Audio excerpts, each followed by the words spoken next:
हम 12th के लिए रिलेशन शुरू करेंगे। तो अगर कोई स्टूडेंट जो 11th का रिलेशन नहीं पढ़े होंगे तो वो या बहुत पहले पढ़े होंगे तो एक बार उसको आप लोग रिवाइज कर लीजिएगा। एंड 12th के लिए देखिए कि जो रिलेशन का नेक्स्ट क्या है। तो सबसे पहले आप लोग को इसे हम 11 में भी बताए होंगे कुछ स्पेशल रिलेशन।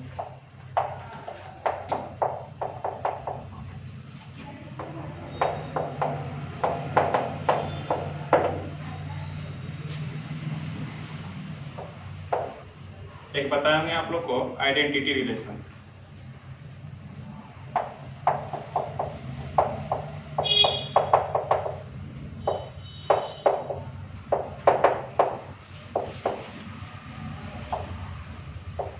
सपोज कीजिए कि कोई सेट दे रखा है, कोई सेट ए दे रखा है, ठीक है। एंड उस सेट में ऐसा रिलेशन एक तो हो जिसमें उस सेट का हर एक एलिमेंट अपने आप से ही रिलेट करता हो, तो वो जो रिलेशन होगा वो आइडेंटिटी रिलेशन हो जाएगा। यानी a relation R on set A is said to be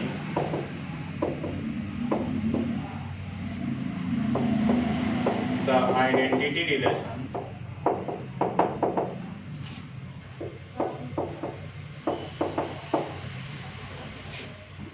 if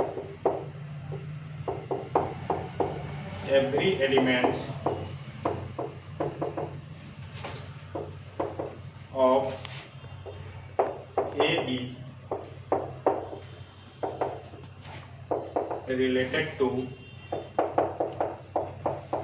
itself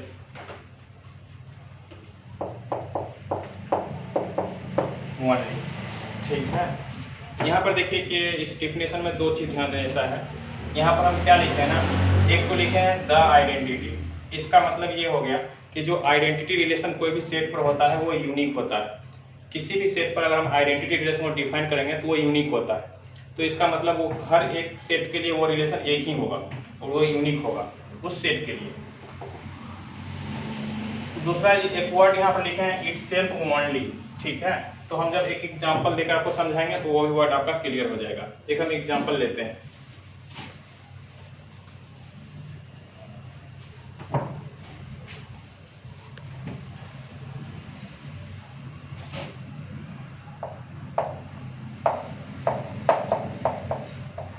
suppose कीजिए कि आपका एक सेट ए हो गया तो उसका एलिमेंट्स है ए बी सी। ठीक है।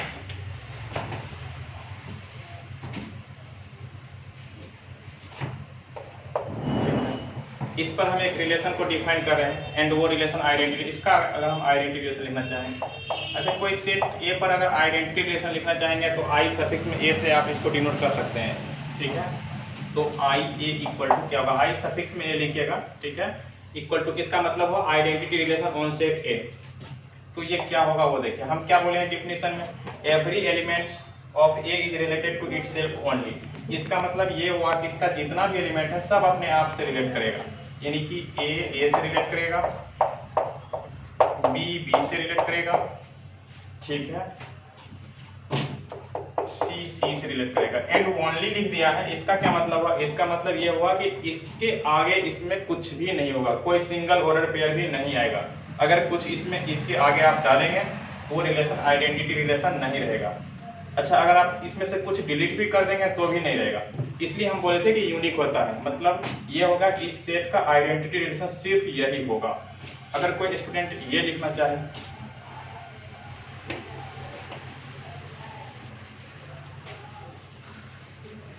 अगर कोई स्टूडेंट ये लिखेगा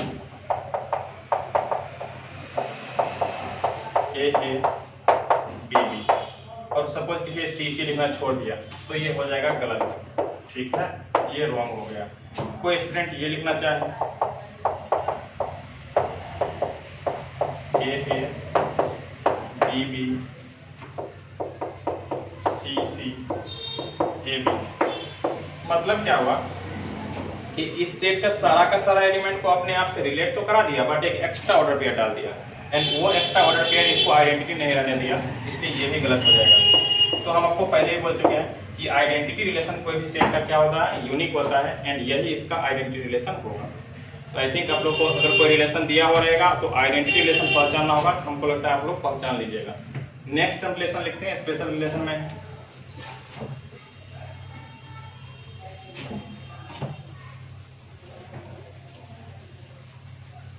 वो है एम्प्टी रिलेशन।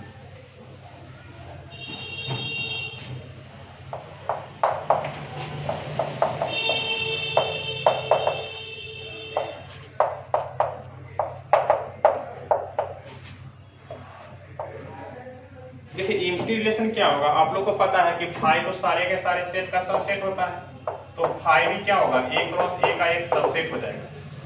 फाई क्या होगा, ए क्रॉस ए का एक सबसेट हो जाएगा, एंड इसमें कोई भी एलिमेंट नहीं होगा, फाई है मतलब एम्प्टी है, एंड यही रिलेशन जो है ना वो ए पर क्या कहलाएगा, एम्प्टी रिलेशन कहलाएगा। एम्प्टी रिलेशन ऑन सेट है, ठीक है। अब आप कहिएगा क्या कि सर हमको एक तो एग्जांपल देकर बताइए एम्प्टी रिलेशन, तो जिस देख के हम बताते हैं।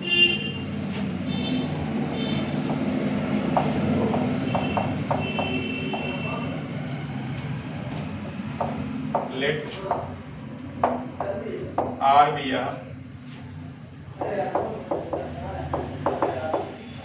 Relation on A,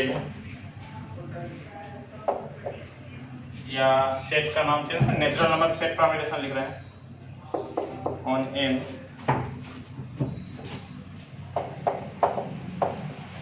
defined as R equal to order pair AB such that A plus B is equal to 0। ठीक है, अब देखिए कि क्या लिखे हम, इसको देखिए ये एम्प्टी रिलेशन ही होगा। क्या है ना कि यहाँ पर R जो है नेचुरल नंबर के सेट पर एक रिलेशन है, कैसे डिफाइन किया है, A जो है अगर B से रिलेट करेगा तो वो तब करेगा जब A plus B equal to क्या हो जाए, 0 हो जाए। अब आप तो जानते हैं कि कोई ऐसा दो नेचुरल नंबर नहीं है जिसको हम ऐड करते हैं उसका सम क्या हो जाएगा, 0 हो जाएगा। ठीक है, तो इसका मतलब क्या हो जाएगा, R इक्वल टू क्या हो जाएगा, 5 हो जाएगा। ऐसा कोई नेचुरल नंबर मिलेगा ही नहीं, दो नेचुरल नंबर जिसका सम क्या हो, 0 हो। जबकि ये क्या कर रहा है कि रिलेशन ऐसा ना डिफाइन किया कि अगर इस रिलेशन का ऑर्डर पेयर ए भी अगर इस रिलेशन से बिलोंग करेगा तो इसका मतलब क्या हो जाएगा, a plus B equal to 0 होना चाहिए, जहाँ पर a और b क्या होगा, नेचुरल नंबर के फैमिली से बिलोंग करेगा। क्यों, क्योंकि रिलेशन ही नेचुरल नंबर के सेट पर है। तो ऑब्वियस है कि a और b दोनों कहाँ जाएगा, नेचुरल नंबर के सेट से होगा। एंड कहता है कि ये a जो है b से तब रिलेट करेगा जब a plus B equal to क्या हो जाए, 0 हो जाए। इसलिए ये रिलेशन क्या हो जाएगा, 5 हो जाएगा। ये एम्प्टी रिलेशन हो गया। एक होता है यूनिवर्सल रिलेशन। इस तरह से बहुत सारा एग्जांपल ले सकते हैं, जैसे एक और भी आप लोग ले लेते हैं एग्जांपल,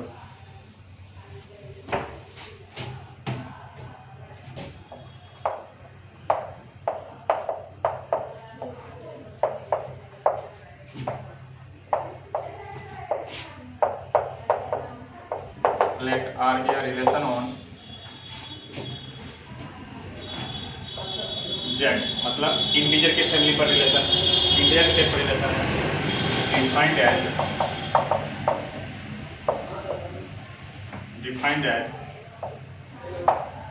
इस तरह डिफाइन है, हम दूसरा तरीका से लिखते हैं, defined as A is related to B, this implied and implied by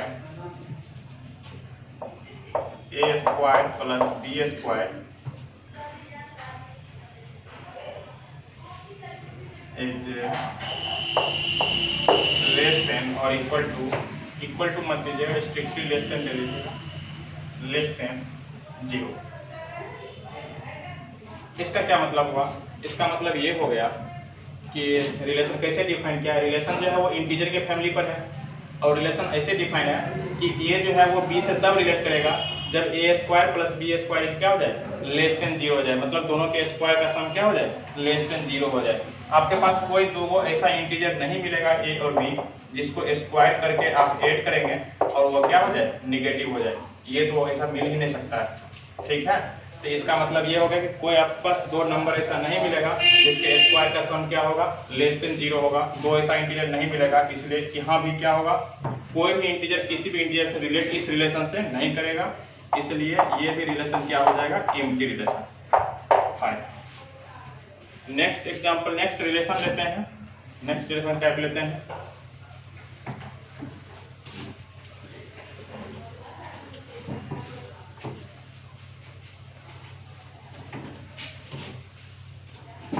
वो रिलेशन हो जाएगा universal relation.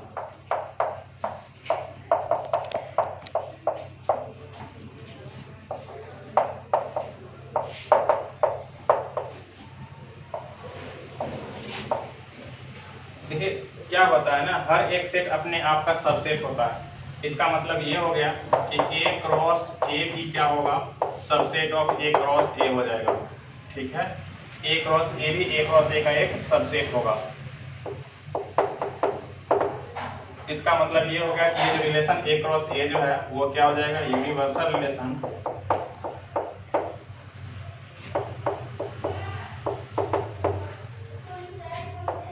On A।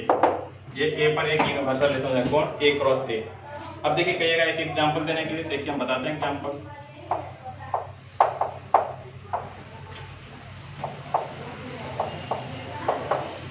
Late R be a relation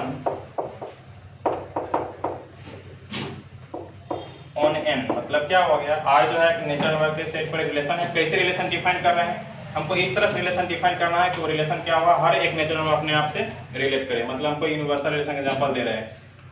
तो let R be a relation on N defined as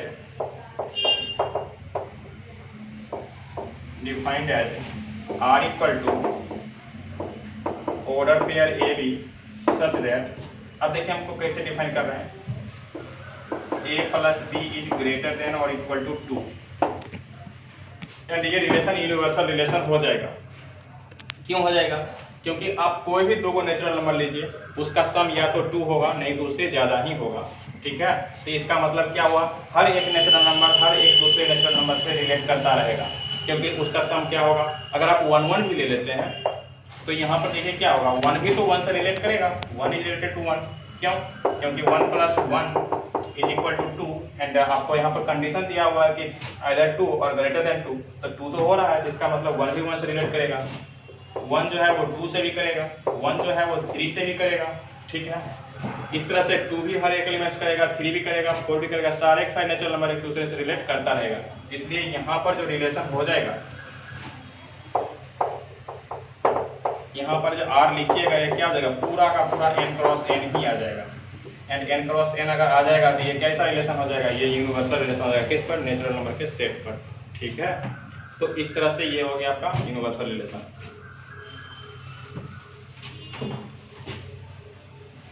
एक और example ले लेते हैं।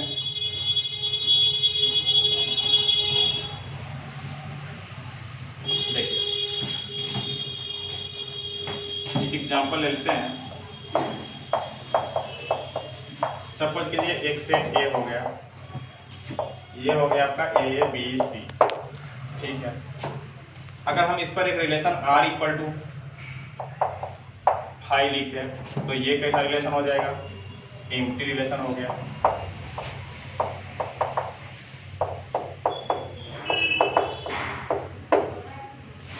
एक रिलेशन हम R इक्वल टू लिखे AA BB CC, तो इस सेट पर ये रिलेशन, इस सेट पर क्या हो जाएगा, आइडेंटिटी रिलेशन हो जाएगा।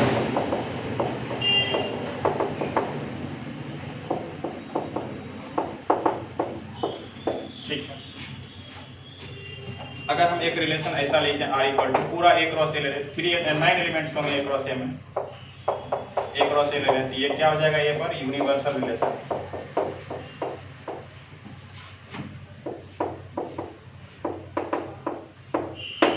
ठीक है, तो इस तरह से ना हम क्या किया ना, तीनों एग्जांपल आपको बता दिए इस सेट में। R equal to 5 empty relation, R equal to जितना भी एलिमेंट है सब अपने आप सिलेक्ट कर रहा है, A B B C C, तो क्या हो गया, identity relation. And R equal to A cross A, तो क्या हो जाएगा, यूनिवर्सल रिलेशन। अब हम नेक्स्ट रिलेशन का टाइप करते हैं।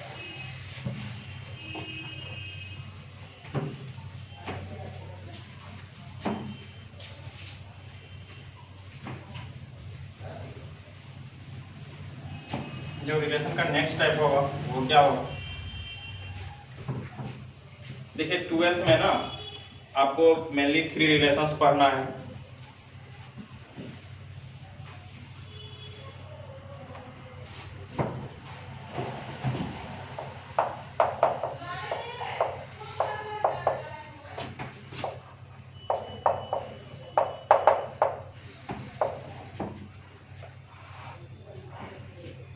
इसमें देखिए 3 रिलेशंस कौन कौन पढ़ना है। एक पढ़ना है रिफ्लेक्सिव रिलेशन,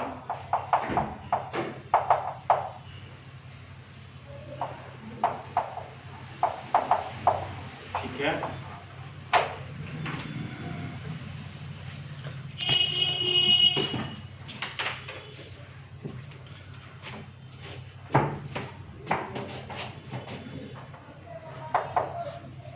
एक पढ़ना है सिमेट्रिक रिलेशन,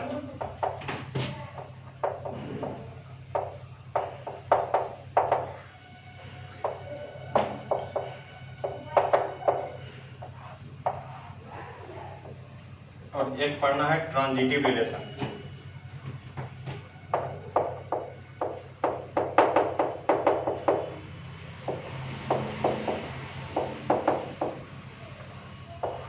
ठीक है। अगर आप ये तीनों रिलेशन अच्छा तरह से समझ जाइएगा तो आपको 12th में जो भी ऑब्जेक्टिव या सब्जेक्टिव पूछेगा वो क्वेश्चन आपसे सॉल्व हो जाएगा, ठीक है। इवन आपको IIT मेन में भी कुछ क्वेश्चन कभी कभी आता है तो वो भी आपको कॉन्सेप्ट क्लियर कर देगा। अगर आप ये समझ जाएंगे तो वो भी आपसे बन जाएगा। तो मेन आपका फोकस क्या करना है, आपको ये तीनों को तीनों समझना है। अगर जितना अच्छा तरीका से आप ये समझेंगे तीनों का तीनों, उतना ही आपका बेस्ट हो जाएगा रिलेशन। तो आपको हम सबसे पहले से सेपरेटली हम तीनों को सॉल्व बताते हैं, आप समझने का कोशिश कीजिएगा, ठीक है। सबसे पहले हम रिफ्लेक्सिव रिलेशन आपको बताते हैं।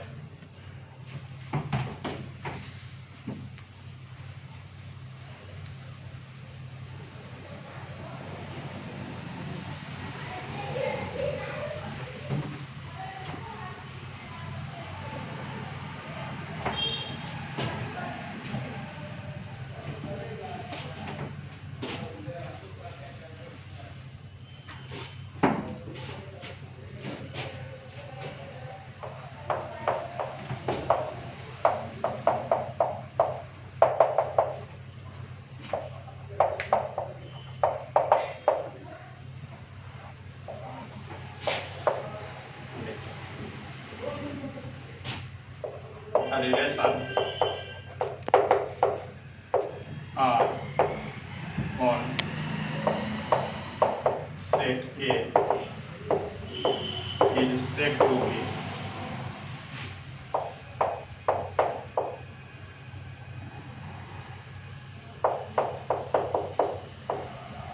reflexive if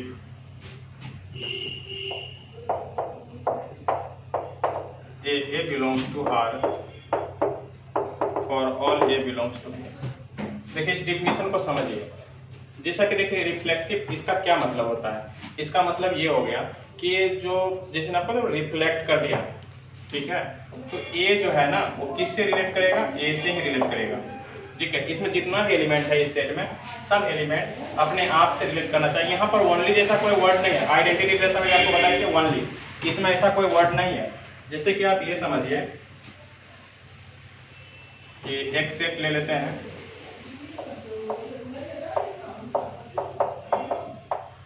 एक सेट ले लेते हैं A इक्वल टू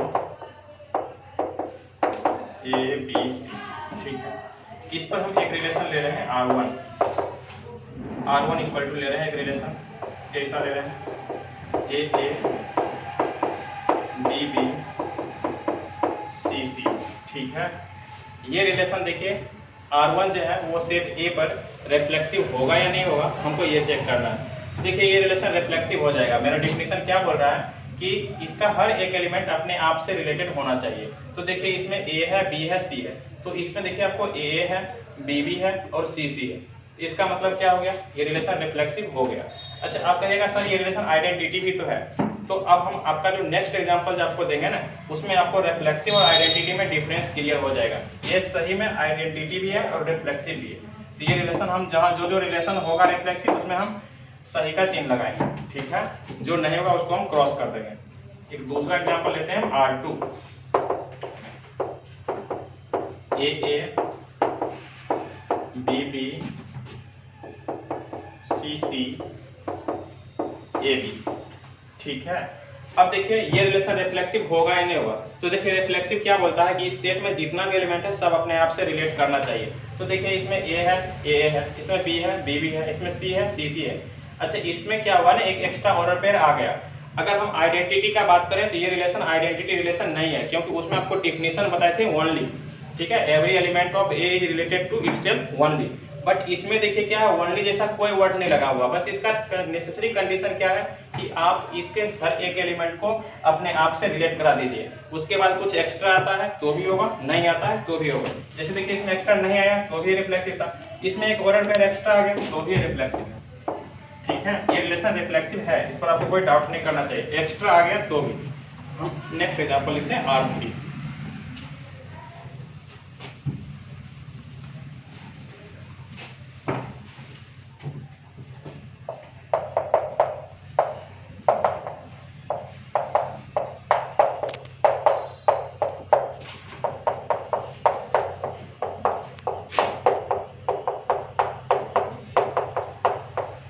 अब आप बोलिएगा ये रिलेशन रिफ्लेक्सिव होगा या नहीं होगा। तो बिल्कुल होगा, क्योंकि रिफ्लेक्सिव के लिए तो बस ये तीनों कंपोनेंट, तीनों एलिमेंट अपने आप से रिलेट करना चाहिए था, वो कर गया। उसके बाद A B से किया, A C से किया, B C से किया, वो सबसे कोई मतलब नहीं होता है। अब बस ध्यान रखना चाहिए कि ये तीनों में कोई छूटना नहीं चाहिए। अगर ये तीनों में कोई छूट गया तो रिलेशन रिफ्लेक्सिव नहीं होगा। तो अभी ये रिलेशन रिफ्लेक्सिव है, ठीक है। चलिए नेक्स्ट देखते हैं R4।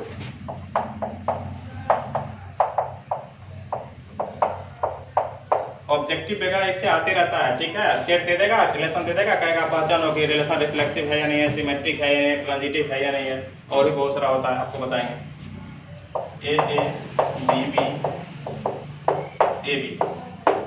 अब ये रिलेशन रिफ्लेक्सिव होगा या नहीं होगा। तो बिल्कुल नहीं होगा। क्यों नहीं होगा, क्योंकि इसमें एक एलिमेंट C था और यहाँ तो CC इसमें नहीं है, तो एक्स्ट्रा है बट CC नहीं है। ये तीनों तो हमको चाहिए था, ये तो है नहीं, इसमें एक तो छूटा हुआ है, इसलिए रिलेशन रिफ्लेक्सिव नहीं है। हमको लगता है आप लोग को समझ में आ रहा होगा, थोड़ा अस्थिर समझिए, ठीक है। ये समझ, इसको अगर समझ जाइएगा तो आपको आगे का भी जो एग्जांपल देंगे वो भी क्लियर होता जाएगा। इसमें ये रिफ्लेक्सिव क्यों नहीं हुआ, क्योंकि इसमें CC नहीं है, ठीक है। उसी तरह से कोई और भी छूटेगा तो नहीं होगा। जैसे देखिए फिफ्थ एग्जांपल, सपोज कीजिए हम AA छोड़ दिए हैं, BB लिखे हैं, CC लिखे हैं, AB लिखे हैं, AC लिखे हैं, फिर भी ये नहीं है रिफ्लेक्सिव। क्यों नहीं है, क्योंकि इसमें A था और इसमें AA नहीं है। ये तीन तो इसको चाहिए ही चाहिए था, ये है नहीं, इसलिए रिफ्लेक्सिव नहीं हुआ। समझ में आप लोग को आ रहा होगा। चलिए हम एक तो एग्जांपल नंबर 6 करते हैं उसी सेट पर, ठीक है। सपोज कीजिए R6 हम लिखे और हम कुछ ना सिर्फ AB लिख दिए। अब आपके मन में आ रहा होगा क्या रिलेशन रिफ्लेक्सिव होगा। बिल्कुल भी नहीं होगा। क्यों नहीं होगा, क्योंकि इसमें तो AA BB और CC चाहिए था, तो नहीं है, इसलिए रिफ्लेक्सिव नहीं है। चलिए हम नेक्स्ट रिलेशन लिखते हैं R7, ठीक है। इसको काट दीजिए, ये नहीं है। R7 का हम बात करते हैं। अच्छा R7 हम एम्प्टी रिलेशन लिखे 5, ठीक है। अब ये होगा क्या, बिल्कुल भी नहीं होगा। क्यों नहीं होगा, क्योंकि 5 में तो कुछ भी नहीं है, जबकि इसको कम से कम 3 ऑर्डर पेयर्स तो चाहिए ही चाहिए था, AA BB और CC का टाइप का, ठीक है। तो इसलिए रिलेशन क्या हो जाएगा, रिफ्लेक्सिव नहीं हुआ। This relation is also not reflexive. फिर हम 8 लिखते हैं, R8 लिखते हैं, ठीक है। उसमें हम क्या कर रहे हैं ना, पूरा A क्रॉस A ले रहे हैं। क्या ये अब रिलेशन रिफ्लेक्सिव होगा, बिल्कुल होगा। क्योंकि A क्रॉस A जब लीजिएगा तो आपको 9 ऑर्डर पेयर्स मिलेगा, उसमें AA BB और CC तीनों तो मस्ट होगा ही होगा, इसलिए ये रिलेशन रिफ्लेक्सिव रिलेशन हो जाएगा। Yes, this relation is a reflexive relation, ठीक है। एंड ये रिलेशन यूनिवर्सल रिलेशन भी इस सेट पर है, वो तो हम आपको पहले ही बता चुके हैं। अच्छा आपको एक चीज क्लियर तो हो गया होगा कि जितना भी आइडेंटिटी रिलेशन है वो सब रिफ्लेक्सिव होगा, लेकिन हर एक रिफ्लेक्सिव रिलेशन आइडेंटिटी हो ये कोई जरूरी नहीं है, ठीक है। इस गैप को आप लोग समझ लीजिए। तो ये आपका हो गया। आगे देखेंगे वर्ड प्रोग्राम में भी लेंगे। पहले हम इसका तीनों टाइप क्लियर करते हैं।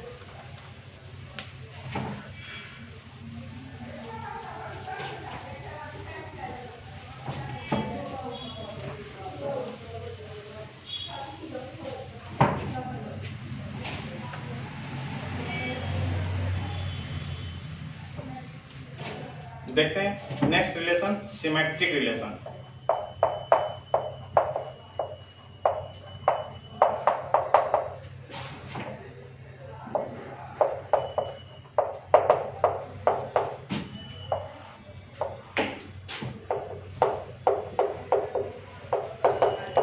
A relation R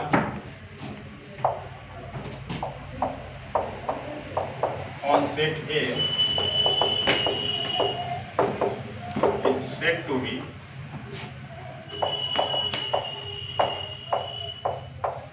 symmetric if AB belongs to R, imply that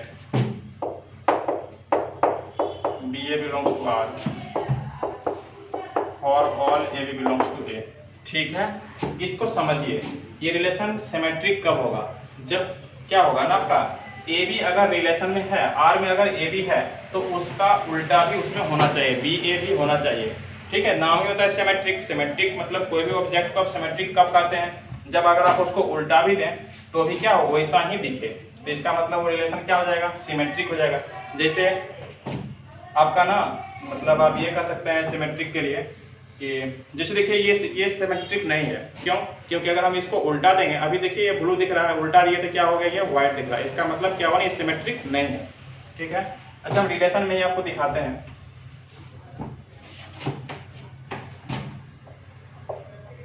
इसी में आपको हम बताते हैं एग्जाम्पल। सपोज कि ये सेट आपका यही सेट है, इस पर हम एक रिलेशन डिफाइन कर रहे हैं R1। AB है, BA है, CC है। ठीक है, अब आपके मन में आ रहा हो कि रिलेशन सिमेट्रिक होगा या नहीं होगा। अच्छा रिफ्लेक्सिव तो ये नहीं होगा, ठीक है, ये तो आपको पहले से ही पता है रिफ्लेक्सिव नहीं होगा। अब देख रहे हैं कि सिमेट्रिक ये होता है या नहीं होता है, तो सिमेट्रिक ये हो जाएगा। क्यों हो जाएगा? देखिए AB है एंड इसका उल्टा BA है, तो वो भी इसमें है। आगे देखते हैं BA है तो उसका उल्टा AB है, तो ऑलरेडी है। ये CC है एंड CC का उल्टा क्या होता है, CC ही होता है, इसलिए CC है तो फिर इसका रेसिप्रोकल भी क्या होगा, CC है। अब कहिएगा क्या सर हमको तो एक ही जगह है और हमको कोई दिख नहीं रहा। तो सेट के अंदर एक रूल होता है कि वन एलिमेंट को मोर देन वन टाइम्स नहीं लिखा जाता है, तो आपको लिखने का जरूरत भी कहाँ है। आपको यहाँ पर CC दिखा और इसका उल्टा CC है, वो ऑलरेडी है, इसलिए रिलेशन क्या हो जाएगा, सिमेट्रिक हो जाएगा। ठीक है, दूसरा लेते हैं R2 AA BB। ठीक है, ये भी रिलेशन सिमेट्रिक हो जाएगा। आप बोलिएगा सर कैसे हो जाएगा, तो देखिए AA है एंड इसका उल्टा ये खुद है, BB है एंड इसका उल्टा ये खुद है, इसलिए सिमेट्रिक हो गया। थर्ड एग्जांपल लेते हैं R3 AB है, AC है, BC है, तो क्या ये रिलेशन सिमेट्रिक होगा? तो ये रिलेशन सिमेट्रिक नहीं होगा। ठीक है, ये सिमेट्रिक नहीं होगा। क्यों नहीं होगा? क्योंकि देखिए AB है इसका उल्टा नहीं है इसमें, या फिर AC है और इसका उल्टा नहीं है, इसलिए रिलेशन ये सिमेट्रिक नहीं होगा।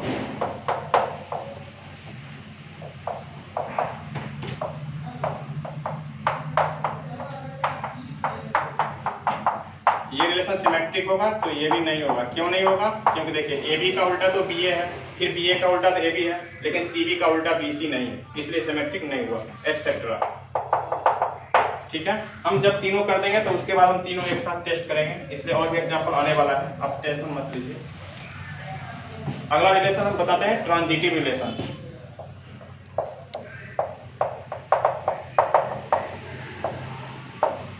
A relation R on set A is said to be transitive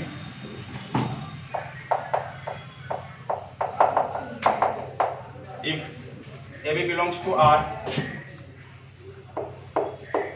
and BC belongs to R। अच्छा यहाँ पर एक चीज ध्यान देना है, AB belongs to R and BC belongs to R, ये दोनों नेसेसरी है, ये दोनों इसको चाहिए। ठीक है, उसके बाद इसको ये इम्प्लाई करना पड़ेगा। इसका मतलब क्या हुआ, A जो है वो B से रिलेट कर रहा है और B जो है वो C से रिलेट कर रहा है। तो अगर ये दो चीज हो रहा है तो थर्ड चीज उसको चाहिए, यानी कि AC बिलोंग्स टू R होना चाहिए। यानी कि ये हो गया कि ये इसका जो टेल है वो इसके हेड से रिलेट करना चाहिए। आप इसको ऐसे समझिए,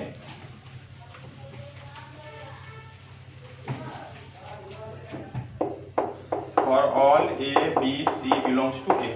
ठीक है, आप इसको ऐसे समझ सकते हैं,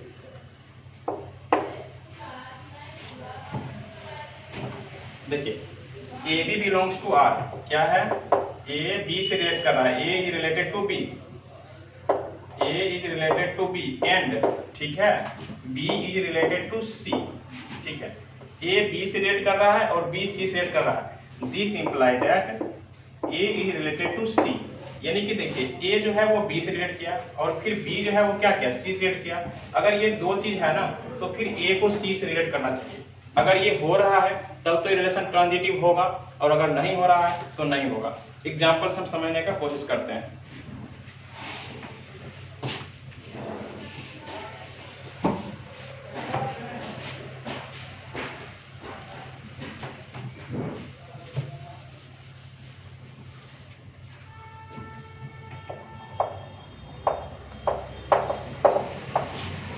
सपोज ये a इक्वल टू एक सेट दे रखा है, ये लेते हैं सेट ए बी सी, एक रिलेशन हम R1 ले लेते हैं।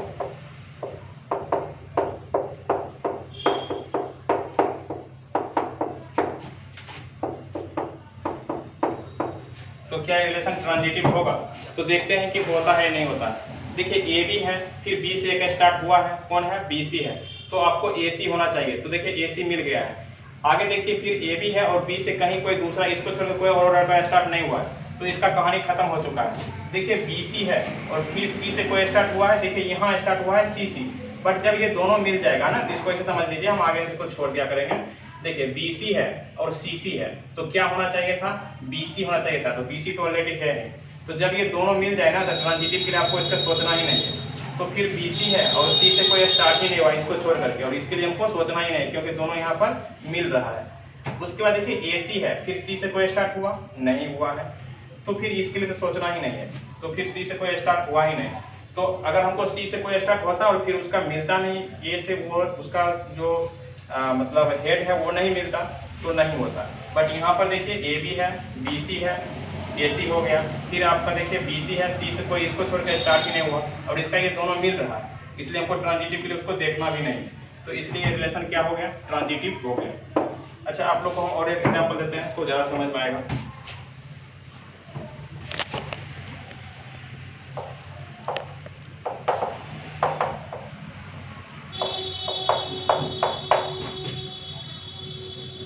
सिर्फ हम ए बी लिख रहे हैं। अच्छा, स्टूडेंट सब बोलता है कि सर ये रिलेशन ट्रांजिटिव नहीं है। ठीक है, देखिए ट्रांजिटिव के लिए क्या कंडीशन है कि A B and B C आप इसको दीजिए, उसके बाद तो ना आप खोजिएगा कि ए सी है या नहीं है। बट आप इसमें क्या कर रहे हैं, एक सिंगल ऑर्डर पेयर डाल रहे हैं, सिर्फ ए बी और बी से कोई स्टार्ट ही नहीं हुआ, तो फिर ये ट्रांजिटिव क्यों ना होगा। अच्छा, एक नहीं होने वाला बताते हैं फिर आपको समझ में आएगा ज़्यादा। ए बी हो गया, बी सी हो गया, अब ये रिलेशन ट्रांजिटिव है या नहीं है, तो देखिए ये रिलेशन ट्रांजिटिव नहीं है। कहिएगा क्यों नहीं है, देखिए ए बी है और फिर बी से एक स्टार्ट हुआ बी सी, लेकिन ए सी नहीं है, इसलिए रिलेशन क्या हो गया, ट्रांजिटिव नहीं है, क्योंकि इसका जो टेल है वो इसके हेड से रिलेट होना चाहिए था, एक ऑर्डर पे चाहिए था, बट वो नहीं है। तीसरा देखिए R3 है, उसमें देखिए क्या है ना, ए बी है, सिर्फ ए बी है। अब देखिए रिलेशन ट्रांजिटिव है या नहीं है, देखिए इसमें सिर्फ ए बी है और बी से कोई स्टार्ट ही नहीं हुआ, तो फिर तो कोई बी से अगर स्टार्ट नहीं हुआ है तो हमको फिर खोजने का जरूरत ही नहीं, क्योंकि इसका जो नेसेसरी था वो तो हम इसको फुलफिल कर ही नहीं रहे, तो फिर ये रिजल्ट नहीं दे रहा है, तो क्या प्रॉब्लम। आप इसको ऐसे समझिए, अगर कोई मतलब मान लीजिए कि कोई मशीन है, सपोज कीजिए कोई मशीन है। अब इस मशीन में अगर आप इसके इनपुट में एक्स और वाई डालेंगे, उसके बाद यहाँ से पी निकलना चाहिए था प्रोडक्ट, लेकिन अगर आप सिर्फ अगर x और y डाले और तब p नहीं निकला, तब आप कह सकते हैं कि मशीन क्या है, खराब है। बट आप इसमें सिर्फ x ही डालेंगे और फिर आप प्रोडक्ट खोजिएगा, और अगर नहीं प्रोडक्ट मिल रहा है तो मशीन के बारे में हम नहीं कह सकते मशीन खराब, मशीन तो ठीक ही है, आप इसका रिक्वायरमेंट ही फुलफिल नहीं किए। सेम कंडीशन यहाँ हुआ है, ए बी है और बी से कोई स्टार्ट होने वाला ऑर्डर पेयर डाले ही नहीं, तो फिर रिजल्ट क्या देखना, तो इसका मतलब ये रिलेशन ट्रांजिटिव हो जाएगा। ठीक है ना, इस रिलेशन ट्रांजिटिव हो गया। क्यों, क्योंकि ए बी है और ए बी और बी सी रहता फिर ए सी नहीं रहता तो ये ट्रांजिटिव नहीं होता, बट सिर्फ ए बी है इसलिए बी सी तो है ही नहीं, तो फिर हम ए सी क्यों देखेंगे, इसलिए रिलेशन ट्रांजिटिव हो गया।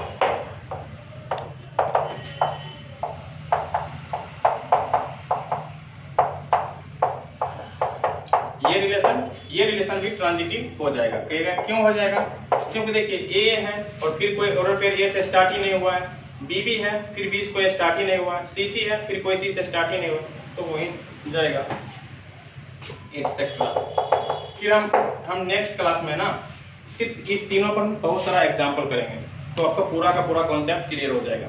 ठीक है, ये तीनों पर एग्जाम्पल करना है बस।